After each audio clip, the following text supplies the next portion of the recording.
Hey there, my friend. Henry here. And let me tell you, tonight's story is specifically for one kind of person. It's for all the Davids out there. You know who you are. The ones who are usually organized, but occasionally, just occasionally, get defeated by something utterly simple. So settle in, David. This one's for you.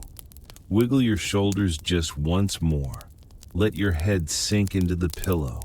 And let the whole day, all the noise, all the work, just slide off you like a coat 2 sizes too heavy. That's it. Good. Now, before we jump in, can I confess something? I've spent the last 10 minutes trying to remember where I put my cup of tea, only to discover it heroically hiding behind my other cup of tea. Which, David, you understand, that level of pre-chaos is required. Because tonight's story is about the time I got so thoroughly, utterly lost in my own office building that even my GPS gave up and quietly said, "Buddy, you're on your own." You ever notice how buildings look perfectly normal when you're feeling confident and instantly become ancient labyrinths when you're even mildly confused? That's what happened to me. One moment I was heading to the printer. The next, I was in a hallway I swear hadn't existed since 1987. Don't worry, nothing scary. Just the cozy, mildly embarrassing Henry-grade chaos you've come to expect. We're retracing my steps, or rather, the steps I tried to take, through my very ordinary office building that somehow managed to defeat me like a polite minotaur. All right, tea in hand, spirit humbled. Let's begin. I should start by saying that on the morning of the incident, I was feeling unusually confident. Dangerous levels of confidence, really. The kind of swagger a person gets after successfully remembering a password on the first try. I strutted into the office like a man who believed he understood geometry. David, you know that feeling, right? Where you're riding so high on confidence, you just know something is about to go wrong? That was me. Linda had packed me a little container of berries. Daisy had given me one of her deeply encouraging snorts, and I felt ready for anything the world could throw at me. Except, apparently, a printer. Our office printer lived in a small room down the hall. Simple enough.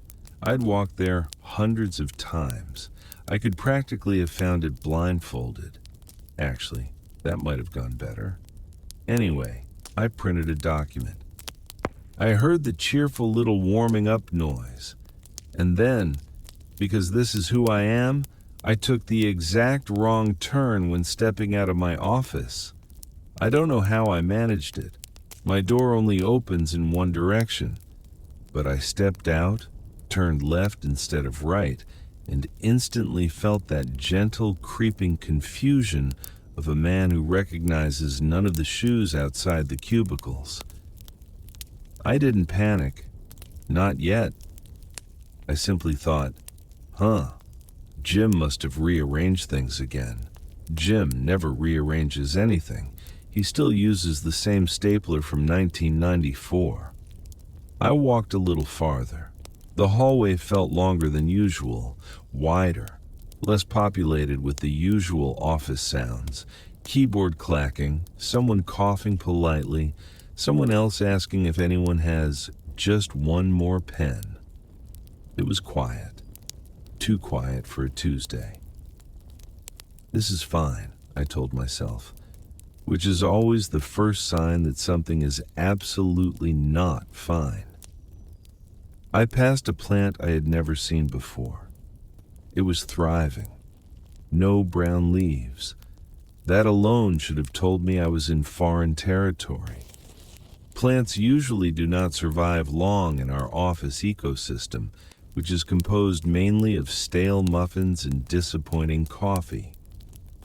Still, I pressed on, rationalizing every detail like a man who refuses to admit he's lost before 9:15 a.m. Maybe they hired a plant person. Maybe this hallway always had a gentle downward tilt and I never noticed. Then I reached the door. Oh, the door. The mysterious, majestic, aggressively wooden double doors I had never, not once, seen in my entire career. They looked like the kind of doors someone very important would walk through. I placed my hand on one of the handles, thinking maybe the printer had been moved behind them. I pulled. Nothing happened. The doors didn't budge. Behind me, the hallway sighed. Or maybe it was the air conditioner. But I swear it felt like the building itself was whispering, "Turn back, Henry. You do not belong here." I did what any self-respecting adult would do when faced with the possibility of being slightly lost in the place where he works 5 days a week. I pretended I wasn't. I made a small, thoughtful noise. The kind of noise that implies deep planning rather than deep bewilderment. Then I pivoted, as if I'd just remembered an important meeting. I did not have an important meeting. As I walked, I noticed another thing. There were no windows. This hallway, windowless. A tunnel of polite beige. At this point, the rational part of my brain suggested that I retrace my steps. Unfortunately, the stubborn part of my brain had taken control. And the stubborn part said, No, Henry, press forward. You can navigate." I reached an intersection of corridors. 3 hallways branched off like a choose-your-own-adventure book, except all the adventures seemed to involve carpeting and regret, left, right, or center. Naturally, I picked the humming one. Curiosity wins every time. As I wandered in, the humming got louder, not threatening, just committed, persistent. That's when I saw him, Harold. Now, here's the thing. I do not know a Harold in my office, but this man radiated Harold energy. Tall, mildly hunched, wearing a sweater vest. He was standing in front of a vending machine, humming a tune I couldn't place. I approached slowly. "Morning," I said. He stopped humming and turned to look at me. "Lost?" he asked. Ah, the question I had feared. I straightened my shoulders. "No," I said in a tone that meant yes. He nodded like a man who had met many Henrys. "Well," he said, "you're on the wrong floor." Wrong floor? David, if you were me, would you have turned back immediately after the wrong turn, or would you have doubled down and walked onto the wrong floor? I need to know. Ah, yes, that explains everything, I said, trying to sound sophisticated. Harold pointed behind me. "Elevator's that way. You overshot the lobby." Lobby? How on earth had I reached the lobby? My office is on the 3rd floor. The lobby is on the 1st. But I thanked Harold. Because that is what you do when you are a grown adult, lost inside a place you have worked for 7 years. I walked toward the elevator, rehearsing how I would explain this to Linda later. I reached the elevator and hit the button. It glowed with the soft, forgiving light of a machine that does not judge you for your mistakes. The doors opened. I stepped inside. And that is when things got considerably more complicated. The elevator doors closed with that soft, apologetic sigh elevators always make when they've seen too much. I stood in the middle like a man preparing for liftoff. I pressed the button for the third floor, the correct floor, the floor where my office and my waiting, probably confused document actually lived. The button lit up. So far, so good. Then the elevator didn't move. Not up, not down. It just hummed. Hummed with the exact same tune Harold had been humming in front of the vending machine. David, I'm telling you, I briefly considered whether Harold controlled the elevator telepathically. I pressed the button again. The light blinked at me. Once. Twice. The universal signal for, "Buddy, I heard you the first time." Still nothing. "Okay," I said out loud. I pressed the button for the second floor instead. The elevator hummed louder, as if clearing its mechanical throat, and then made a single, decisive ding. Progress. Except then it moved down. Down past second, down past first, down past anything that felt remotely reasonable. I watched the little LED numbers flash by like a countdown to embarrassment. Finally, it stopped on a floor labeled B2, Basement 2, now. I had worked in this building for years. I knew about one basement, but I had never heard of Basement 2. The doors opened. A soft, cool air drifted in. Not creepy, just unusually fresh. Too fresh for anything that called itself a basement. I should have stayed inside the elevator. I should have pressed the button repeatedly like a man trying to restart reality. But this is me we're talking about, and curiosity is my lifelong frenemy. So I stepped out. The hallway was surprisingly bright. It smelled faintly of eucalyptus, which, to my knowledge, is not standard corporate basement scent. This felt curated, designed, almost proud of itself. A small sign on the wall read, "Mindfulness Wing, Hydration Station, Executive Naps This Way, Executive Naps."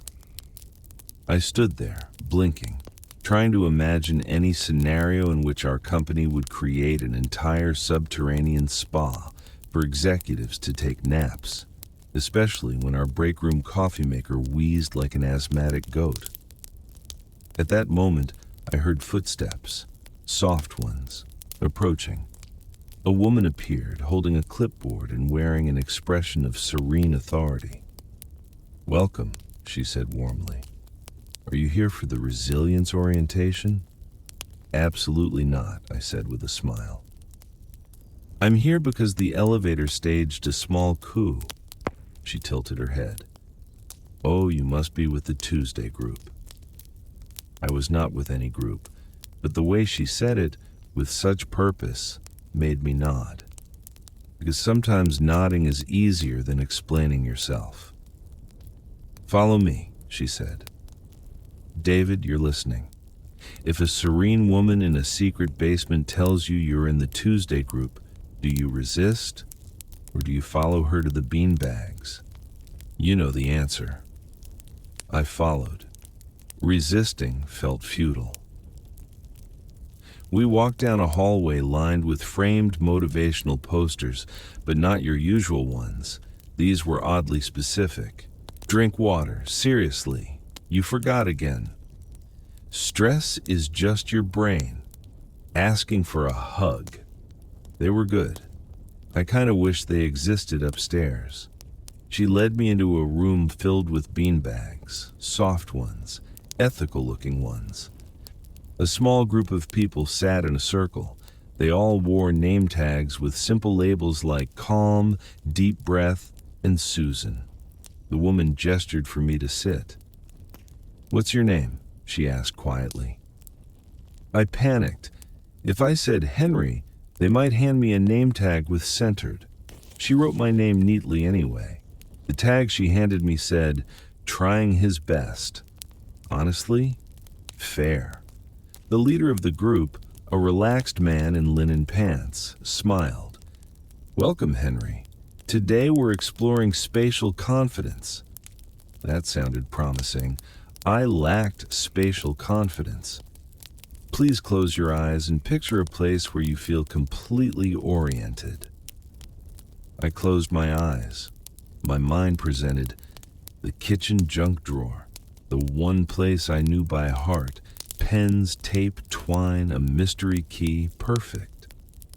"Now," the leader said, "imagine moving through your space with certainty." I imagined accidentally elbowing the drawer shut. Visualize clarity, direction, purpose. I visualized none of those things. Instead, I thought about the printer that still held my document hostage on some upper floor. Finally, the leader said, "Open your eyes." Everyone looked refreshed, serene. I looked like a man who had napped with his eyes open. The leader smiled at me with deep empathy. "Henry," he asked gently, "what direction did your visualization take you?" "The wrong one," I said. They nodded with the solemn understanding of people who had spoken many truths in circles of beanbags. But before I could ask what the Tuesday group meant, the elevator dinged from down the hall. A familiar ding. The leader stood. "Ah, that's your cue." "My cue?" "Yes," he said warmly. "The building is ready to return you." The building. Not the elevator. I walked back to the elevator, now glowing with renewed purpose, like it had finally remembered it was meant to transport humans instead of confusing them. I stepped inside.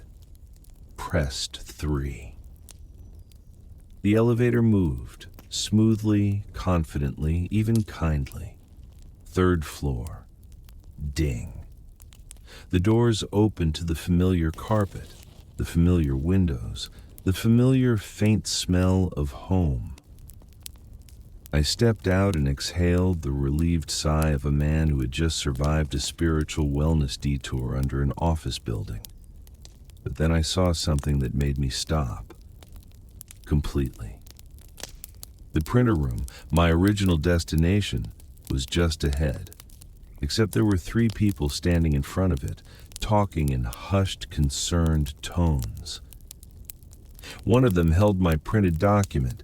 The other 2 looked like they had been searching for someone, and they had.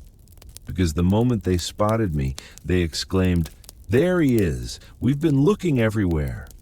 The moment I stepped into the hallway, the trio outside the printer room spotted me like I was a wandering toddler who had slipped out of a stroller at the mall. "There he is," one of them whispered loudly enough to qualify as a shout. I froze, not because I'd done anything wrong, well, unless getting spiritually re-centered in a secret basement spa counted, but because they were giving me the exact expression Linda gives me when I return from taking out the trash 40 minutes late. The expression that says, "We don't know what happened to you, but we're glad you're still alive and also mildly concerned." "Henry!" cried Marcy from HR, jogging toward me with a level of urgency usually reserved for fire drills or the discovery of fresh donuts. "Are you okay?" "Of course," I lied brightly. Why wouldn't I be? The other 2, Sam from IT and a very nervous intern whose name I can never remember but who always looks like he's under the impression that adulthood is a group project, exchanged glances. "We thought you disappeared," Sam said. "I just went to the printer." That was 40 minutes ago. 40 minutes. Time moves differently in the mindfulness wing, apparently. I tried to casually lean against a wall, but missed the wall by about 3 inches, and had to convert the motion into what I hoped looked like a pre-planned stretch. "Well," I said, "there were delays." "Delays?" Marcy repeated. "In our hallway?" "I took a wrong turn." They all blinked at me. "Which wrong turn?" Sam asked, squinting like he was trying to debug me, personally. "There's only one hallway." "David, I'm relying on you here. If 3 people insist a hallway you just walk down doesn't exist, are you losing your mind? Or is the building gaslighting you? You tell me." I looked at Sam, then at the hallway, then at the inexplicably innocent-looking elevator, which was now pretending it had never betrayed me. "There were more hallways earlier," I said lamely. Sam opened his mouth, closed it, reopened it. "In this building?" "Yes," I said. "Additional hallways." The intern nodded sympathetically, clearly assuming I was having a capital M moment. "Well," Marcy said, rubbing her hands like she was preparing to triage my emotional state, "let's get you back to your desk." "I'm fine," I insisted, truly, just a little turned around. "Henry," she said gently, "you walked past the break room 3 times in a row, clockwise. That didn't sound ideal. Or intentional." "Maybe I was orbiting," I offered. The intern whispered, "Should we call Linda?" Which startled me so much I nearly dropped my dignity entirely. "No," I said quickly.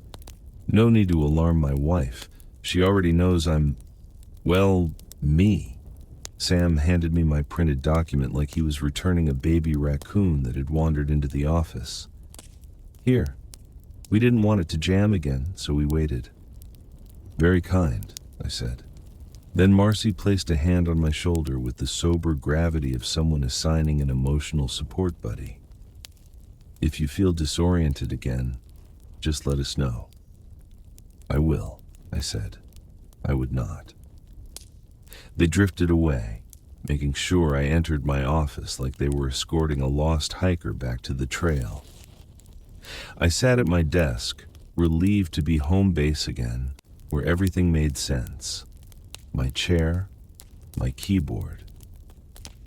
My 2 cups of tea, one warm, one confused. I had my document, my to-do list, my sense of dignity hanging by a thread, but still technically present. For about 12 seconds, everything felt normal. Then, my computer pinged. A calendar alert popped up. Mandatory all-staff meeting. Conference room Maple. Starts in 5 minutes. Conference room Maple. A bold name, an unfamiliar one. I frowned. We had conference rooms named after birds: sparrow, cardinal, blue jay.